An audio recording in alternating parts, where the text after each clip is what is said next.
Hi, welcome to Eye Openers. I'm your host, Brittany Drozd, and each week I bring you insightful conversations with entrepreneurs that will help you make more money, become a strong leader, and build a business culture that you're proud of. Grab your coffee and let's dive in.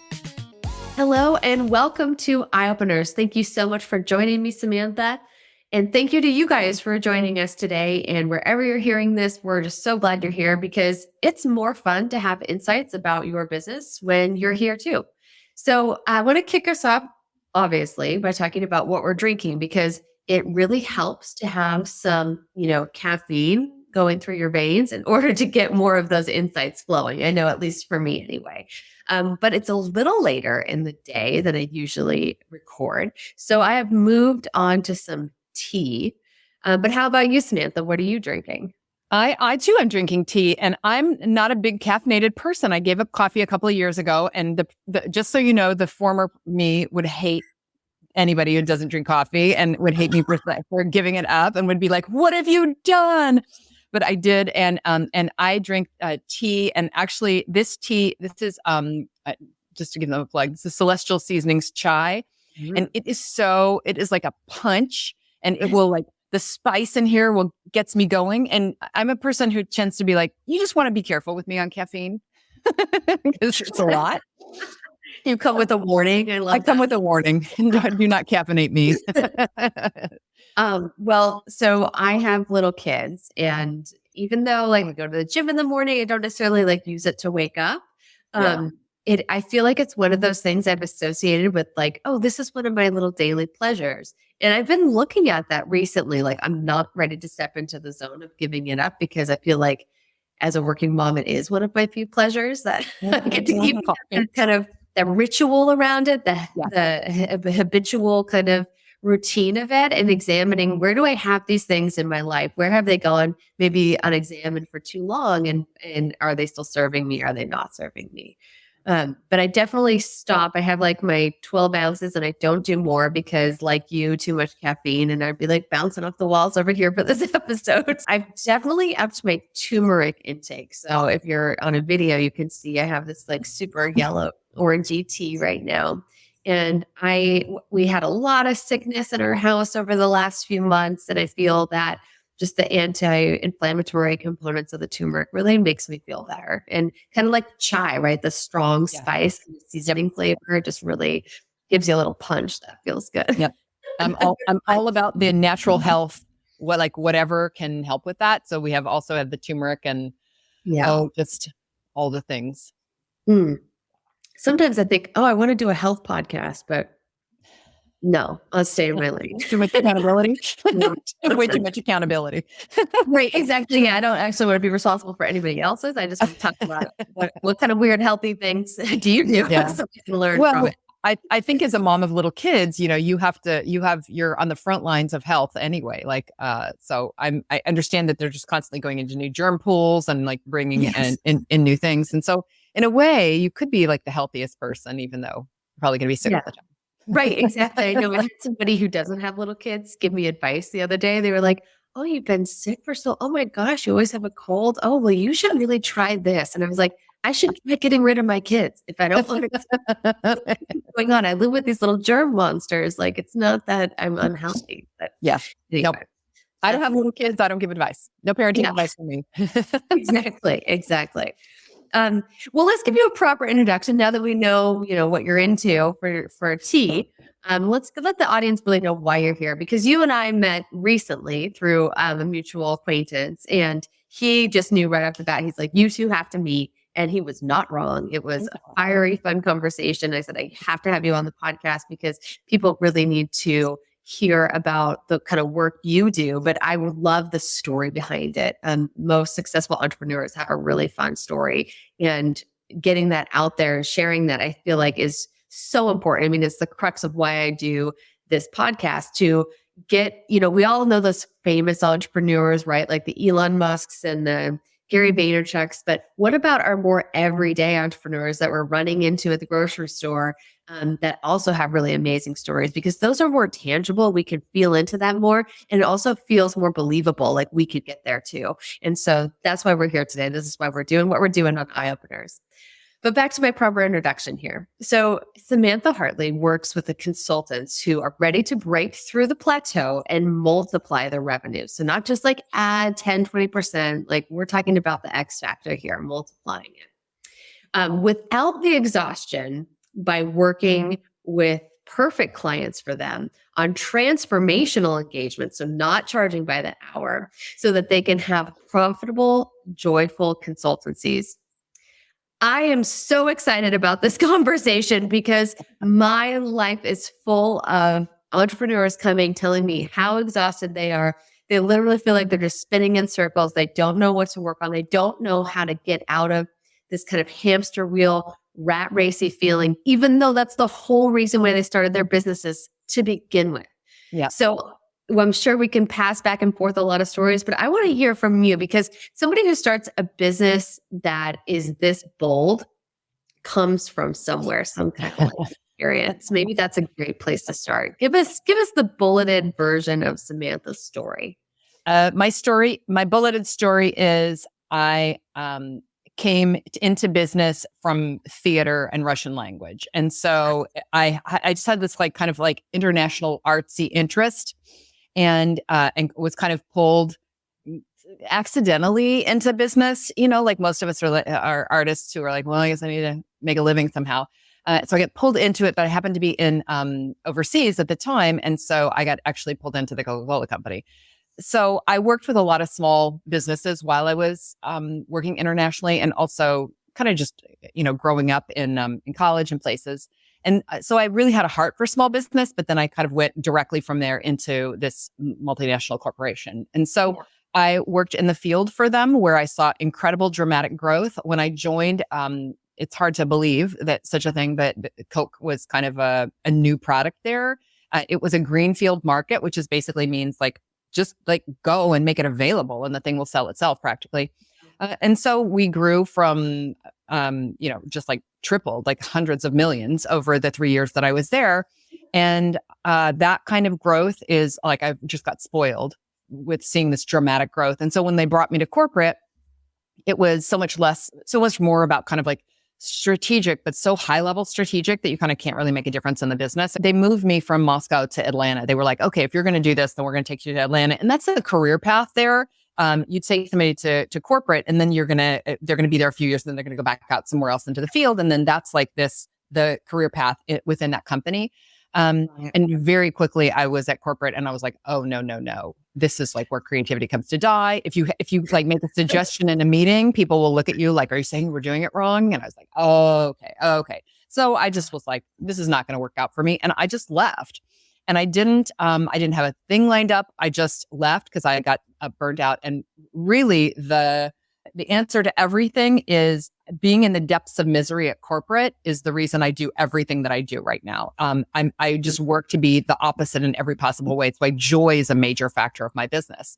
And so then I started working as a consultant for a lot of the people who I used to work with at the company. They all used to call me after I left, and I would go and work for their startups. And that's kind of where I got started as a consultant.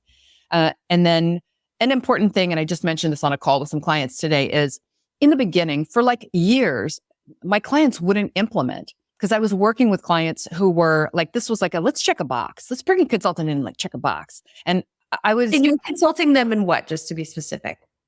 Usually like marketing and sometimes sales and marketing. And I was much more kind of niche specific back then. And now I do just much more, growth in general, and like growth is internal and external.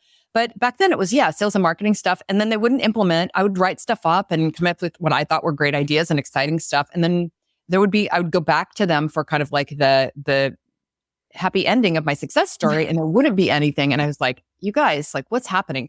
And that's when I just started to get this idea of like, we need to work with clients, first of all, who implementing is like do or die. Like, this is not like a checkbox. This is like, our small business needs this. We need to grow. And then the other thing is I needed to work with them not for like 6 weeks or 3 months. So it's like, hey, we just like do this quick thing. I need to stay with them for long enough that I'm like, no. You get back on the treadmill. You get back on that, whatever the business equivalent of that is. Like, we're learning new habits and we need to do this. And so that's when I started to work with my clients for a year. Then they would start to get these amazing results that would stick. And that's kind of like the whole story of how I work now. Right. That's awesome. So that's the pushback I see all the time. As a psychologist, I understand that change takes a lot of time, that changing behavior is literally the hardest thing that you can do. And people wonder why they get so much resistance to change in corporation, or why they bring somebody in and in 6 weeks and it doesn't go well. Or my favorite is all the coaches that promise to do something in their 90-day program. It's like, that's barely enough time to communicate about what people want to see be different. So get them on the same page, maybe. Right. Exactly. Right. Or saying it once. It's like, there's so much research out there, but people need to hear it so many times. Like, what is the disconnect? And I think there's like this lack of accountability in some places in consulting or in business, where it's just like, this is like the number somebody pulled out, like 90 days, we're going to do this here. But that is the hard part. I feel for consultants too. I mean, I know what it's like to run my own small business, and you are kind of left to just kind of make it all up. Yeah. In an educated way, but I mean, you do have to put your own offering together and figure out what that looks like. And sometimes the marketplace responds in different ways. And when I get that pushback about, like, that's a long engagement, I don't know. I'm like, well, it's based on science. And like, if you would do anything shorter, it's not going to stick. So like, let's just not waste each other's time and money now. I don't want you to have a failed engagement because it looks bad on me, and you don't want to have one either. Since you went through this yourself and you went through this change in how you show up in the marketplace, how did you work with some of that, getting people to understand that there's this disconnect between what really works, and they want that lower commitment, right? They're like, let's spray you out for 90 days and see, I don't want to commit to a year. Yeah, there's a million ways to come at it. Though, so one of the first ways is you have to work. That's why I say perfect clients. So perfect clients, exactly what they need is exactly what you do, and you're kind of like, you're together. So the other thing is that they're going to have to be your clients. If you're going to work this way, really on transformation, you're going to have have clients who really want that. And I've said before, a lot of people want things to get better, but they don't want to change. So that's, I didn't realize years ago that I'm in the behavior change business, that unless my clients change their behavior, then nothing happens. And doesn't it really look just like sales or marketing or whatever? And I'm like, no, actually it has to look like, setting up your business in the right way and resting. And like all of these kind of crazy behaviors all have to do with how much money you're going to make in your business, and how profitable and joyful both you're going to be. So can you flourish? Can you sustain that? So when I go in and propose something like a year-long engagement, I will just say to them, well, we work together for a year because that's how long change takes to sustain, to stick.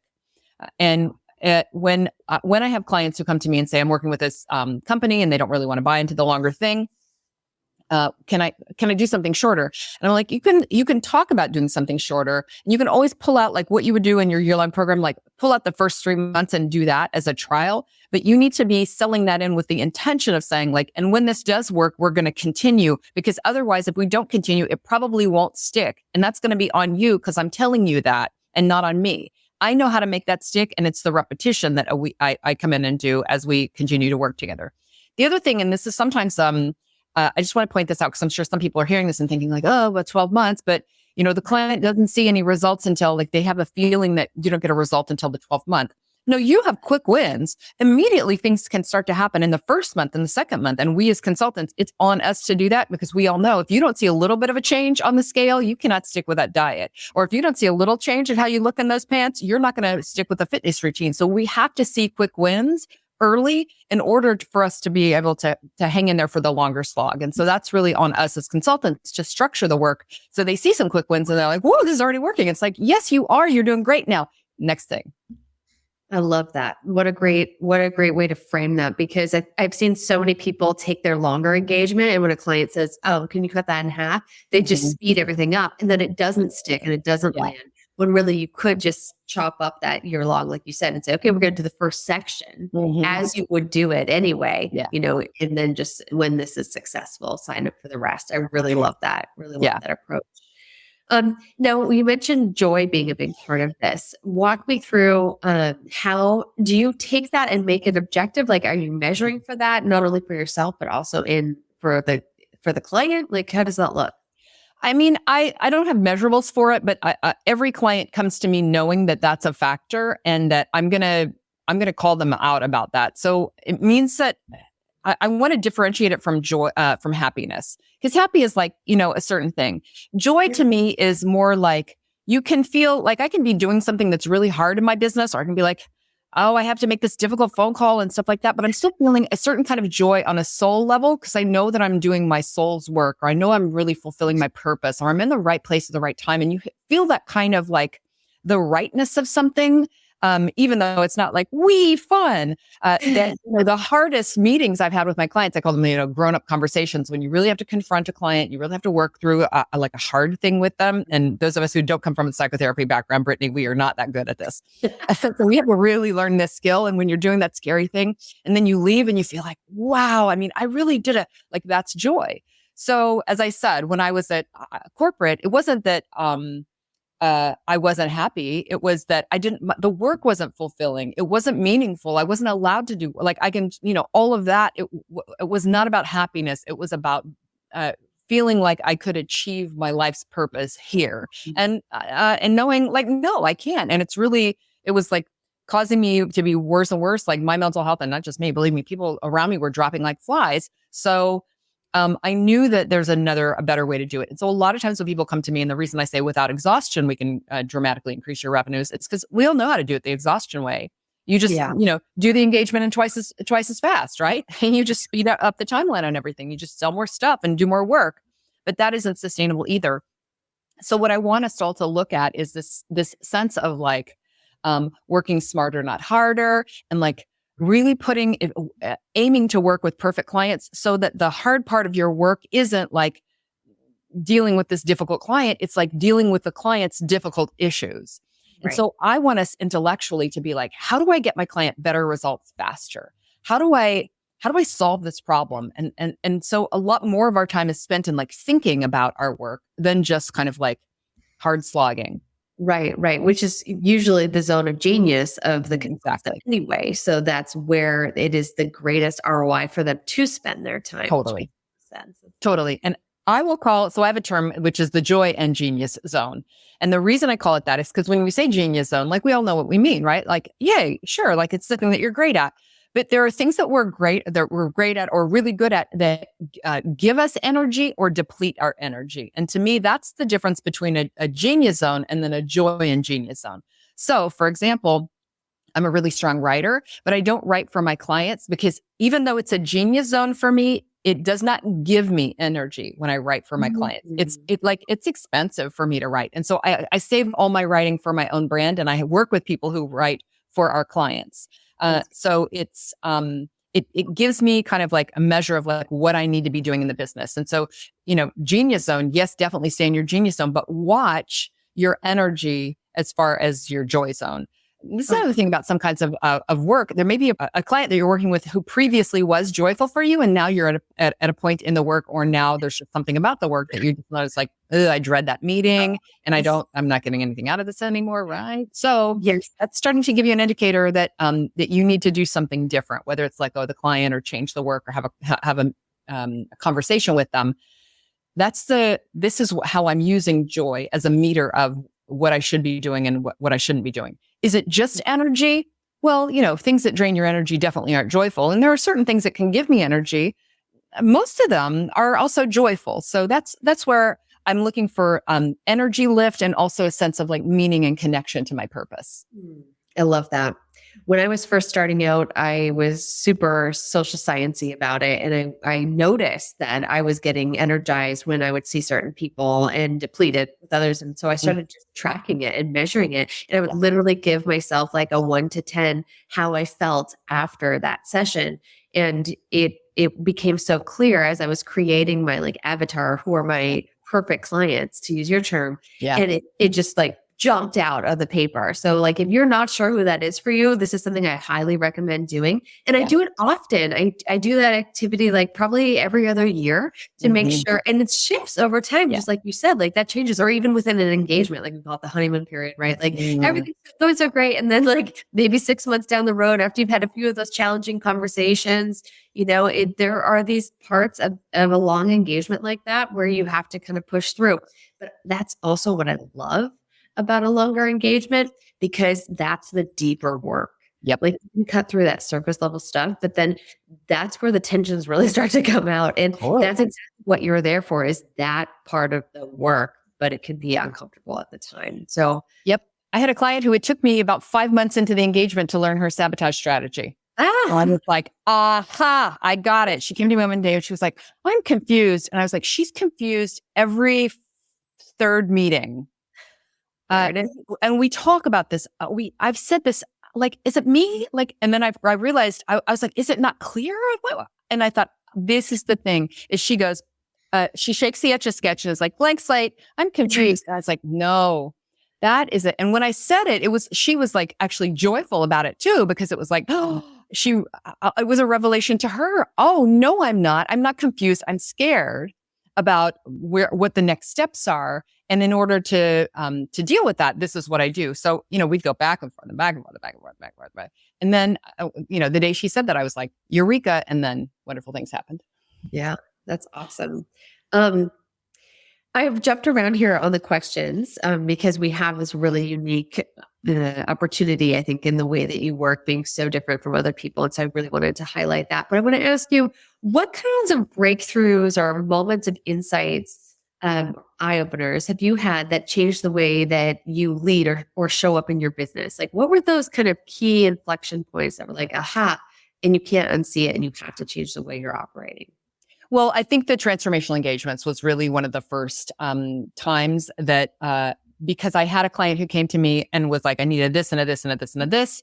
And I thought, like, I could just do this as like 4 miniature engagements, but really it's a holistic thing. Like, this is like, we just do this whole thing. So instead of saying, I'm going to do it this way, I just said, we're going to work together a year, and over the course of the year, we're going to do this. That client is still working with me today, by the way. Oh, So, it just created a deeper relationship. We did do most of those things. Some of those things got delayed until later, and her business has dramatically grown. But that was the beginning of me saying.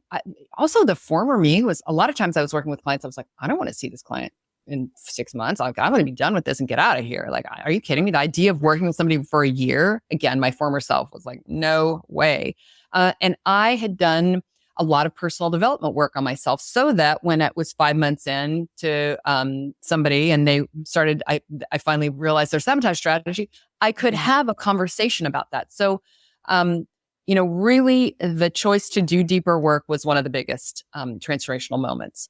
I had been doing, I talked mostly about 100K engagements for my clients, because really, if you work with a corporation, and a lot of my clients are working on people issues, there's really no issue that a corporation has that isn't a $100,000 problem worth solving. And some of my clients who work with mid-sized companies are like, but it's not so much here. And I'm like, still, really anything to do with people are a major thing that they would bring a consultant in, is that number. But in my own business, I was selling $60,000 and $80,000 engagements.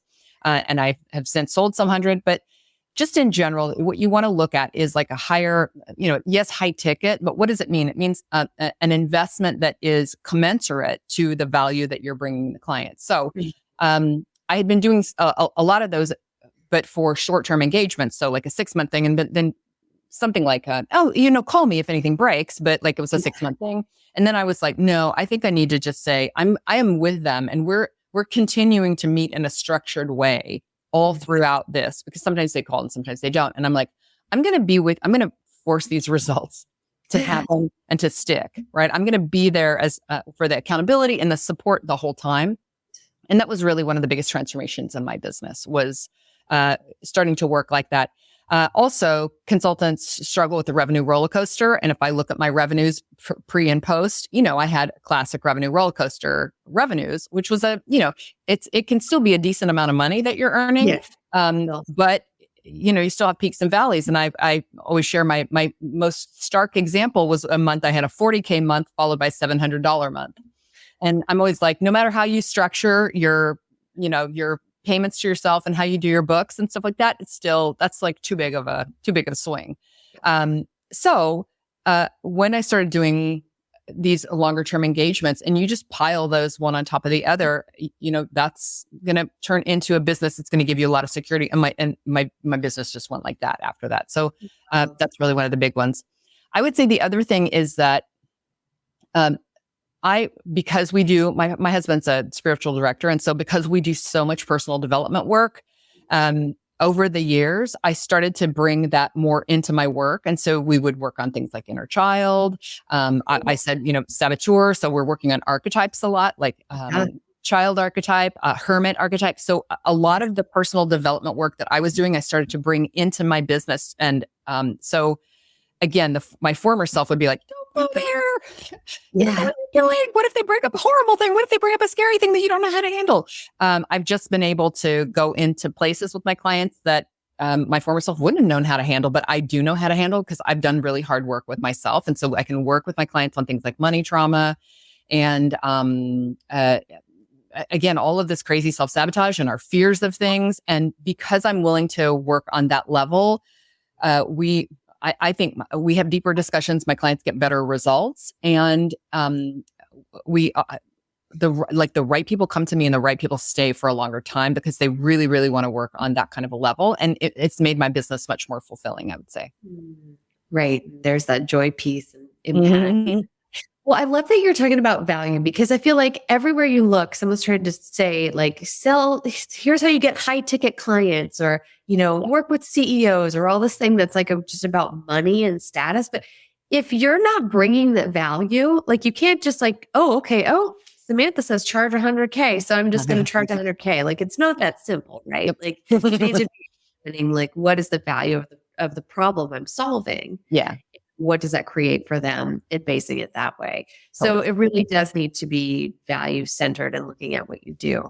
Yeah. But what you're saying, right, is so important because we're seeing such a trend in, I hope it's not a trend. I hope it's lasting, that we're recognizing that people in the workplace are people and not just filling a role, right? And so by showing up and being willing to have some of these deeper conversations and really see people for more of who they are and not just the role they're filling, that is part of the transformation, is what I hear you say. That's part of the deep value that you're bringing. And when we can do that, we really can transform the organization or the institution or whatever you're working in as a whole. Like the community comes along after people start to see the value of showing up differently or just really being seen differently. And that's my why. I mean, I want to transform the world of me back at corporate. I was in a toxic environment that was ridiculous and nobody should have to work in that. And people still do. When I talk with my clients about the problems they're solving in organizations, not much has changed. Like you can lay off people in a tweet. Okay, well, that's not okay, right? So I'm working with people to transform corporations. I don't want to work with a corporation. I don't want to go into that environment and work. So I'm working with the change agents who are working with those companies and with the smaller companies. I mean, small business is the backbone of this country. And so I work with clients who are working with those kind of like moms and pops and the family-owned businesses and the mid-sized manufacturing. Those companies, what they have in common is that humans work at them. And even if we're one day outnumbered by robots, there will still be a human here and there. And I want that human to feel like I love my job. I love coming to work. It is not my whole entire identity. I have hobbies and a family or stuff outside of work, a spiritual path I'm pursuing. But I do want the time that we do spend at work to be as joyful as possible for those humans who still work at companies.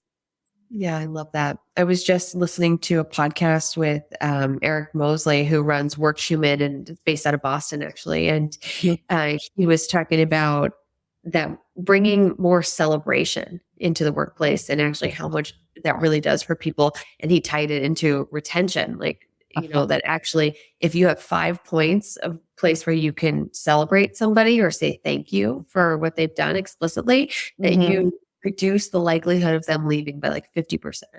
It's amazing. It's so easy saying, well, I can't give a raise or I can't do whatever. It's like, no, the most meaningful stuff is free and it takes 5 minutes. Like actually recognize somebody sincerely. Well, the funny thing is that a lot of us were raised with sandwich feedback where it's like you say something good and then you say the thing that they are screwing up and then you say something good again. And it's actually, that's a 2-to-1. Actually, you need to do more like a 10-to-1. We reinforce the positive behaviors. And again, these are adults we're dealing with. Can't you come up with catch people doing things right almost all the time. But, I say that, and that really helped me because I'm not a sandwich feedback person. So if somebody would give me something to review, I'd be like, here's the thing you need to work on. So it really helps me to be like, no, like tell people all the time, oh, I saw that LinkedIn post you did, really good job on that. Instead of saying, hey, you could have added a call to action. Or, catch people doing things right. And if you catch your clients doing things right, you're going to sustain that behavioral change longer.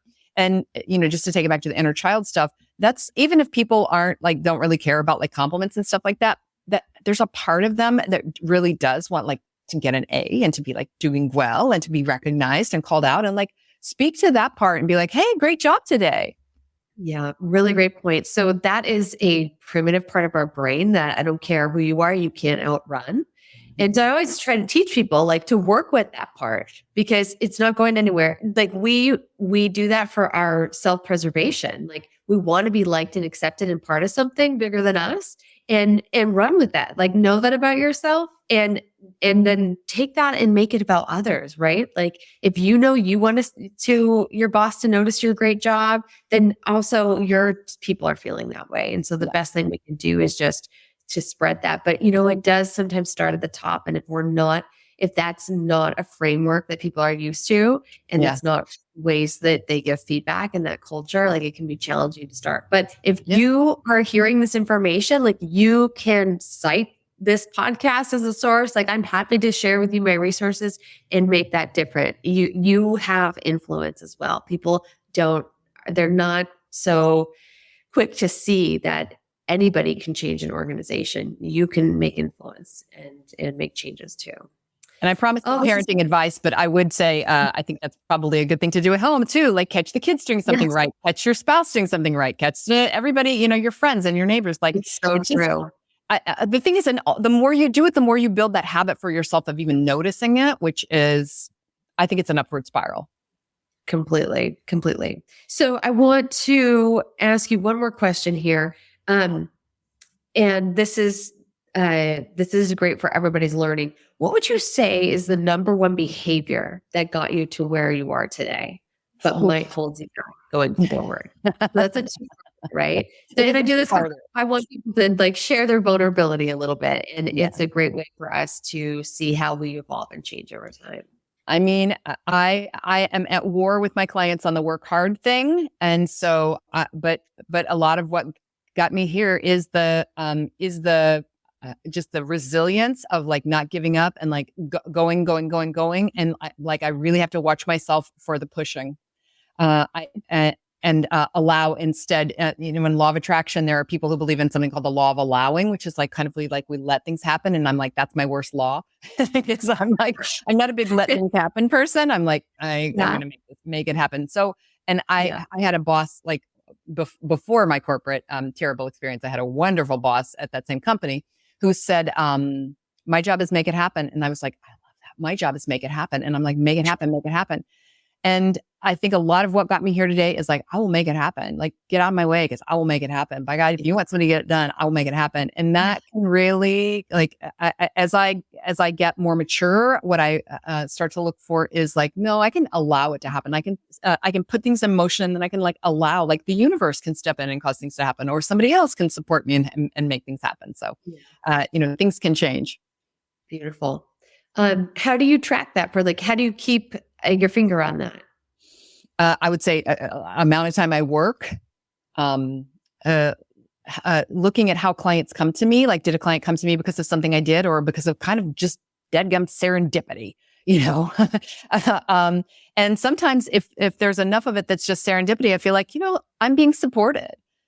Look at that. Like, here's clients that just dropped out of nowhere. Like, oh, somebody I knew a long time ago is like, hey, I think I need to work with you. Or somebody's like, a referral from someone I just met. And, but certain things like that. And I feel like a lot of that is like, you've laid the groundwork. And so you don't really need to push anymore. And you can just kind of like let the boulder roll downhill at a certain point. Yeah.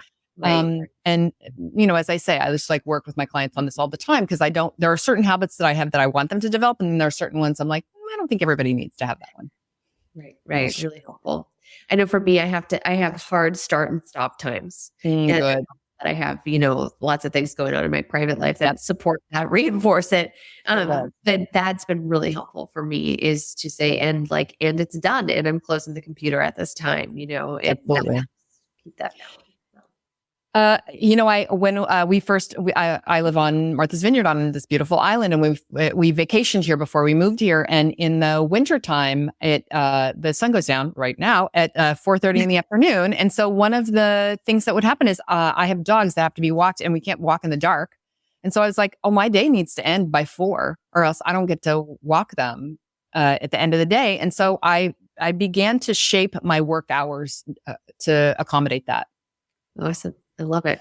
Well, it's really, that's the goal, right? When you decide to work for yourself is to make the business work for your life and not the other way around. So absolutely.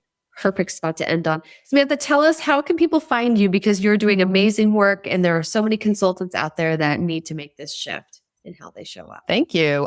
They can find me at samanthahartley.com. That's my website. And then I'm at work at LinkedIn. So that's a good place to track me down and connect with me. And please connect and not follow. I don't like this whole thing. I'm like, I want to connect with people. I'm not here to cultivate a tribe of, just let's make friends. Just connect with me. I'm not all that. Yeah. Well, and I'm not sure if you can see it on your end, but I'm getting comments from consultants who are watching this right now on LinkedIn. So if you're seeing this on, a live stream, obviously she's right there, click it. But if you're watching this later, I'm making sure all that contact information is in the show notes. So just scroll through those show notes to get the information. Thank you to you guys for joining us, because without you, there would be nobody to have all this wisdom land on. So please take it, run with it. Let me know what you're using, what's helpful, because that's really a fun way to generate, more guests and see what is helpful for you guys. Thank you, Samantha, for being here, because without a guest, you guys would just have to listen to me. So I hope you have had plenty of eye-opening moments during this call. I know I certainly did. And put those to good use. I am grateful for all these connections I'm making and fun conversations we're having. So thanks again, everybody. Thanks for joining us this week on Eye Openers. Make sure to visit BrittanyDrose.com/podcast for this week's show notes. And if you found value in today's episode, I would so appreciate you giving us a rating on Apple Podcasts or share it with a friend. Also, don't forget to subscribe on Apple Podcasts, Spotify, Stitcher, or wherever you get your podcasts. This all helps to support the show.